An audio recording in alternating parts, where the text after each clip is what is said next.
श्री बबन राव पासपुते जी, doctor Pratibhatai Paspute जी, श्री दत्तात्रेय नाना पासपुते जी, आपले इंस्टीट्यूशनचे director साहेब, principal, सर्व प्राध्यापकगण, पत्रकार मित्र आणि माझे समोर असलेले माझे मित्रगण. उमंग म्हणजे उत्साह. इंग्रजीमध्ये त्याला काय म्हणतो? Happiness. Happiness mix with excitement. आवडला तर ताली वाजवा हो.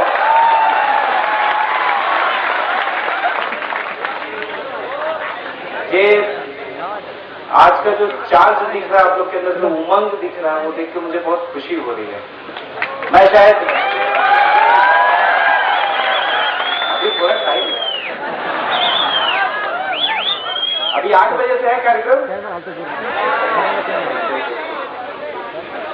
तो मैं यहाँ पे शायद कार्यक्रम में आने के लिए कुछ और भी व्यस्तताएं थी और मुझे ऐसा बोला गया कि नहीं साहब आपको आना पड़ेगा क्योंकि यंग क्राउड है और ऐसी अपेक्षा है कि वो लोग आपको सुनना चाहेंगे.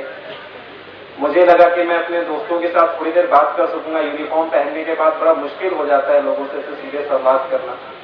तर एकदा परत मी आपला आभार मानतो की आपण मला ही संधी दिलेली आहे. दोस्तों, आप लोगों से जो है मैं कुछ मार्गदर्शन नहीं करने वाला, कुछ अपने एक्सपीरियंसेस शेयर करना चाहूंगा. उम्मीद है थोड़ा आप लोग साथ देंगे. शाम का टाइम है. मैं भी आपकी तरह कभी सामने बैठता था. स्टूडेंट हूँ, डॉक्टर हूँ, एक MBBS हूँ, MD हूँ. उसके बाद ये ताली बजाने जैसा नहीं है, बस अपनी डिग्री का ज्ञान बांट रहा हूँ. MBBS हूँ, MD हूँ, अभी भी LLB कर रहा हूँ. तो आपकी तरह ही मैं भी एक स्टूडेंट हूँ. आप लोग एक नेक्स्ट जनरेशन के लोग हो जिनके पास व्हाट्सएप है, फेसबुक है, बहुत नए नए टेक्नोलॉजी और साधन जो शायद जिन लोगों ने कॉलेज की स्थापना की शायद उनके पास वो रिसोर्सेज, वो चीजें नहीं रही होंगी, तब भी उन्होंने आज ऐसी जगह पे जो कि बहुत ही एक, हम कहेंगे अगर महाराष्ट्र की कंपैरिजन करेंगे तो ग्रामीण भाग में, इंटीरियर के पार्ट में भी आपको ये सुविधाएं उपलब्ध कराई है, शिक्षण की एक व्यवस्था दी है. ये बहुत ही बड़ी चीज है. एक डेवलपमेंटल पॉलिटिक्स जिसको बोलते हैं उसका एक भाग है.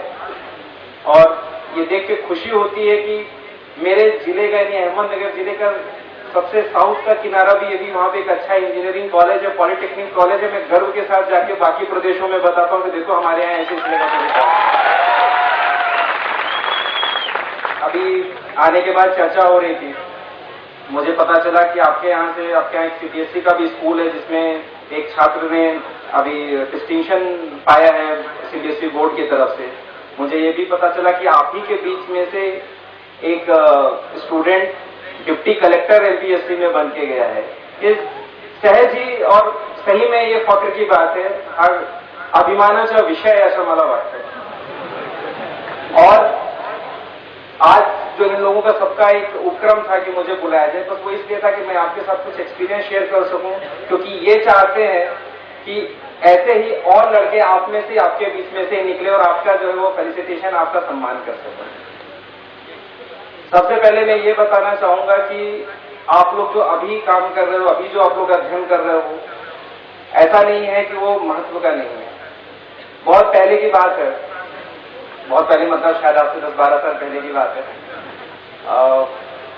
12वीं की परीक्षा दी मैंने और उसके बाद मेरा एक ऑल इंडिया प्री PG बोलते हैं, ऑल इंडिया PMT बोलते हैं, प्री मेडिकल टेस्ट, उसमें मेरा चयन हुआ.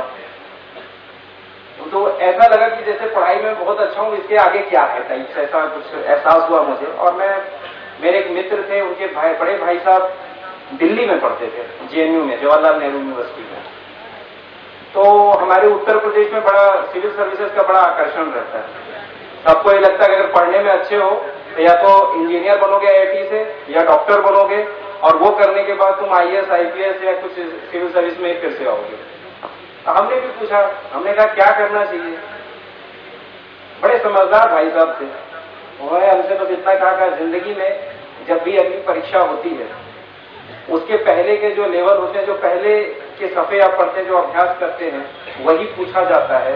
अगर वो अच्छे से कर लोगे तो तुमको आगे जिंदगी में चाहे यही पढ़ाई आगे करोगे तो भी तकलीफ नहीं होगी, और अगर इसको छोड़ के भी कहीं जाओगे तो भी तकलीफ नहीं होगी। ये वेद वाक्य है किसी भी जगह सफल होने का। आप आज में वर्तमान में आप क्या करते हैं ये बहुत महत्वपूर्ण होता है। अगर आप फार्मेसी आज पढ़ रहे हैं, अगर आप इलेक्ट्रॉनिक इंजीनियरिंग आज पढ़ रहे हैं, उसको अच्छा करिए, उसमें अच्छा करिए। ये मत सोचिए कि मुझे तो कुछ साल बाद ये नहीं करना है, मुझे तो एमबीए करना है। अगर आप इसमें आज अच्छे होंगे तो आपके इलेक्ट्रॉनिक इंजीनियरिंग में आपको एमटेक करने की अपॉर्चुनिटीज बढ़ जाती हैं, और साथ ही क्योंकि आपका आईक्यू लेवल अच्छा है, आपको अपनी चीजें मालूम है, आप जो किसी इंटरव्यू में जाते हैं तो लोग आपसे पूछते हैं कि आपने पिछले 3 साल 4 साल अपने इंजीनियरिंग की फला चीज बताओ, और लोग वहां जाके बता नहीं पाते और नौकरी नहीं मिलती। यह हालत है। तो आज जो आप कर रहे हो वो अच्छा करो।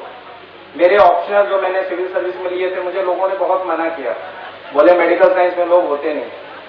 लेकिन मेडिकल साइंस अच्छा करने की वजह से प्री पीजी में एमडी में मेरा पहले बार में अटेम्प्ट हो जाने की वजह से मुझे उस चीज पे भरोसा था कि कम से कम ये एक सब्जेक्ट है जिसमें मैं कुछ आया तो लिख पाऊंगा।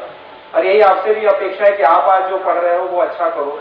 निश्चय ही आपको उसके आगे का रास्ता अपने आप, अगर आप वर्तमान अच्छा करते हो तो आगे जाने का भविष्य आपका अपने आप सुनहरा हो जाता है। तो ये एक पहली चीज है जो मैं अपने सभी भाइयों और मित्रों के साथ जो है शेयर करना चाहूंगा। दूसरी चीज, कई बार मुझे लोग पूछते हैं आप यहां तक आ गए, बड़ी मेहनत की होगी। कहीं भी पहुंचने के लिए मेहनत करनी पड़ती है, लेकिन मेहनत करने के बाद भी कई बार चयन नहीं होता है। सबसे बड़ी जो चीज होती है, एक चीज होती है कि मेहनत करने के साथ 2 तरह का वर्क होता है, डंकी वर्क और वर्क। आपको ये पता होना चाहिए कि जिस चीज के लिए आप मेहनत कर रहे हो उस चीज के लिए यही रास्ते से गुजरना पड़ता है कि कोई दूसरा तरीका है जिससे जाया जाता है। उस चीज का चयन सबसे बड़े किसी भी एग्जाम में या कुछ भी होगा, आपका कोई भी एग्जाम हो, पुराने पेपर सब लोग करके जाते हैं क्या एग्जाम होते हैं तो? हाथ उठाओ कितने लोग करते हैं? बाकी लोग नहीं करते हैं। नहीं करते हैं तो करना शुरू कर दो, उससे नंबर अच्छे आते हैं, पूरी किताब पढ़ने की जरूरत नहीं पड़ती है। तो आप पुराने पेपर्स देखें, आपके सबसे बड़े गाइड वो होते हैं। आप अगर उनका अभ्यास करेंगे तो आपको जरूर उसमें जो है आसानी होती है। कोई आपको मूर्ख नहीं बना। शिक्षा के धंधे में आजकल धंधा हो गया है, मूर्ख बनाने का बड़ा प्रचलन है।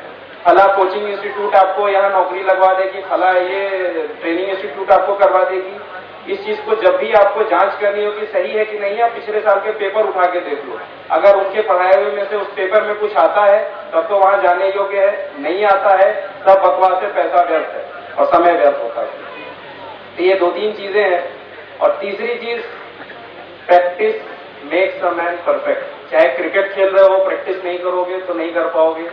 बैडमिंटन खेलते हो, बॉक्सिंग खेलते हो, पढ़ाई करते हो, उसमें भी जितनी बार आप किसी चीज को रिवीजन करोगे, अपनी भावनाओं को अगर कागज कलम पे लिख सकते हो, दिए हुए समय के अंदर आप लिख सकते हैं, तो निश्चय ही कहीं भी किसी भी सिविल सर्विस में एमपीएससी हो, यूपीएससी हो, वहां पे आप सफल होंगे। तो ये तो हो गई थोड़ी पढ़ाई लिखाई की बात। थोड़ा बोर हुए होंगे आप, सॉरी उसके लिए। अब मुद्दे की बात पे आते हैं। मुद्दे की बात यह है कि मैं जिला पुलिस अधीक्षक हूं, तो थोड़ा आपसे भी संवाद साधना चाहता हूं। तो तरुण मंडली हो, बहुत सारे यहाँ पे गुनेगारी के प्रकार देखते हैं आप, अवैध धंधे के प्रकार देखते होंगे। कई सारे दोस्त आपके इधर उधर के कुछ व्यसन में जाते होंगे। आज एक मौका मिला है जिसके तहत मैं आप लोगों से बात कर सकता हूं। करने वाले होते हैं भाई, कॉलेज में ही होते हैं। हमने भी कॉलेज किया है।